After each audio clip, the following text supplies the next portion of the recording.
race for White House is really close as the opinion polls are showing a neck-and-neck fight between Democrat nominee Kamala Harris and Republican presidential candidate Donald Trump. The opinion polls in Pennsylvania show Trump leading by 1% as he's predicted to get 49% against Kamala Harris's 48%. The opinion poll for Georgia state predicts Donald Trump to get 50% of votes while Harris trails with 48%. In North Carolina, both Harris and Trump are expected to get 48% of votes each. However, Kamala Harris's Democrats is expected to be better off with 49% vote share compared to Trump's 48%. Among other states, Trump is leading in Arizona while Harris is better off in Wisconsin. Simple question, are you better off now or... just remember this. I'll tell you what, you remember it. Do you like it better now or 4 years ago? Well, I ask it a different... Do you like it better now or 4 years ago?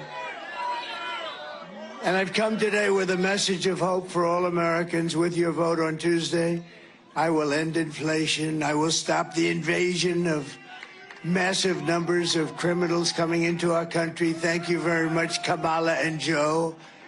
And I will bring back the American dream, and we'll bring it back stronger than ever before. But this is all you need to know. Kamala broke it, and we will fix it, and we're going to fix it fast. You're supporting Kamala Harris. Why should people vote for Kamala Harris? I think they should vote. Do you want me to talk in here? Yeah, talk in there, yeah. I think they should vote for Kamala Harris because she's competent, she's consistent, she is an honorable person, and she's always done her best her whole professional life for the people she's served, either in California or the whole nation as a senator and now as vice president. I think she's a great candidate. I think she's a very serious woman who also is warm and cares about the average American, all average Americans. And I think the alternative is atrocious. I think he's been, as a survivor of sexual assault, he has been proven in a court of law to be guilty of that. That's not an opinion, that's a fact. Mm-hmm. And so on behalf of all our little boys and little girls in this country, what message are we sending to them if we're saying that somebody who has been convicted of sexual assault in a court of law is okay to be president of the United States? No, they're not okay. We need an example of somebody who's honorable and has character and a sense of ethics and humanity. And Donald Trump possesses none of those things. And Kamala Harris possesses all of those things, along with a career's decades-long history of public service, working for her citizens. It's just that simple. It's gun control. There's, women's right to choose. There's education. There's so many things. There's health care. There's the environment. On all these issues, if we want to protect this country and all of its citizens, there's no other choice than Kamala Harris. But then, there are people who are still holding their vote. They're not sure why they should vote for Kamala Harris. What would you tell them? Like, the swing state voters, we're in Pennsylvania, independent voters. What would you tell them? I would say voting for Kamala Harris is voting for a better future for your children or your nieces or nephews or whomever. It's also sending a message that we want a person who is not a liar, at the very least, and is a caring person who's dedicated their life to this country.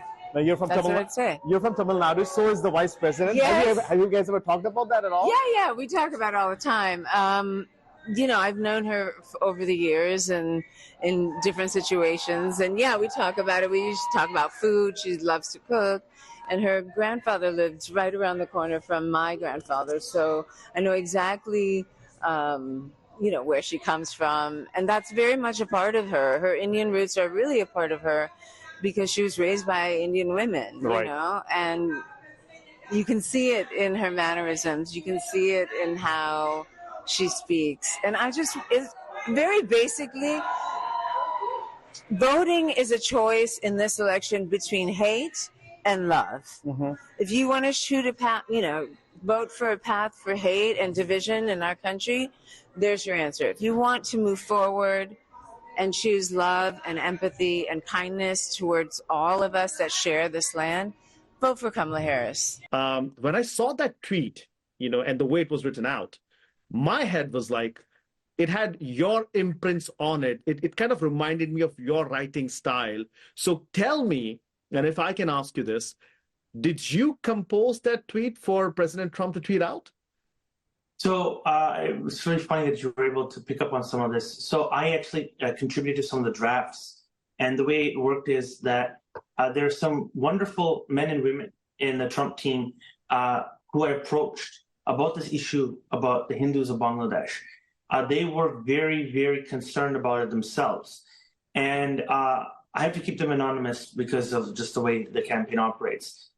So we had a very similar set of ideas on how to go about this. And so we put together some drafts. And this was before I created my political action committee. And I was very more involved in the campaign directly.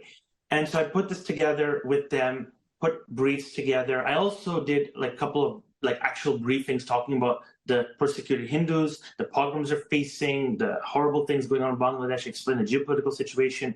I spoke to members of Congress, U.S. senators, U.S. representatives, lots of people. And they were very convinced.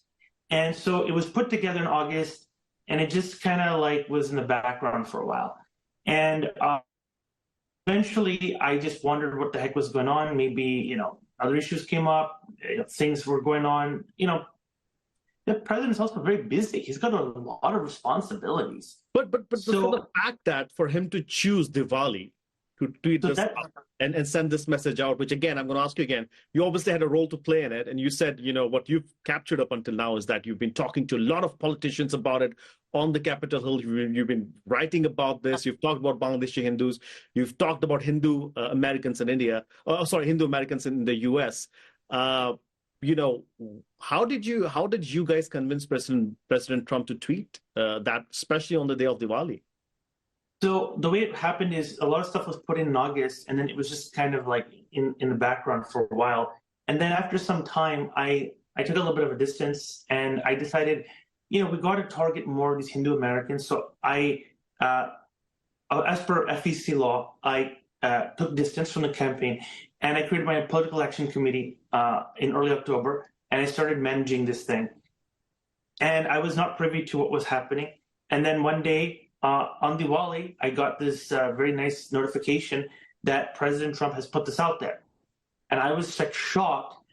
And the way I looked at it was, wow, my prayers were answered. President Trump heard my prayer. He basically heard us, heard me out, and he just did it. As you can see right now, this volunteer is helping some of the people get through this app. Now, this is called a van pool app. And what this app does essentially, it allows people to be able to know which houses they have to go and talk to. So some of these voters, it gives them an address, a name of the individual that they will be speaking to. So this volunteer on the bus is helping people download the app that will allow them to campaign. Absolutely. So basically what I was doing is talking to all the different volunteers and making sure that they have Minivan downloaded on their phone, which Minivan is a platform that allows you to see all of the voters and the person that you're talking to information in a distinct place to allow everything to be there with a script as well to make it easier for the people who are door knocking to make sure it's the most simplest activity that you could be doing to help make sure that we can get out the vote. Just tell us about, how did this idea about taking South Asians to Pennsylvania come about? And your organization and what you've been doing up till now. So yes, it is very close. So every vote matters. And as you know, the swing states, how the electoral college works here, the swing states kind of decide who the president is. So I live in Maryland, right? So I vote, but I feel like I have to do work in the swing states, right, mobilize people because their say is going to determine who is going to be the president for all of us. We're currently in the bus that is taking us to Pennsylvania. Now, we have this exclusive event that we are covering with the Indian American voters, and it is going to be a big event in Pennsylvania. A lot of people are converging there because they know how important Pennsylvania is. 19 electoral college votes from the state of Pennsylvania, and these volunteers and voters, believe that, that they can actually convince some of those independent voters that will end up deciding who gets to the White House. So throughout the entire day, we'll be traveling in this bus, as you can see.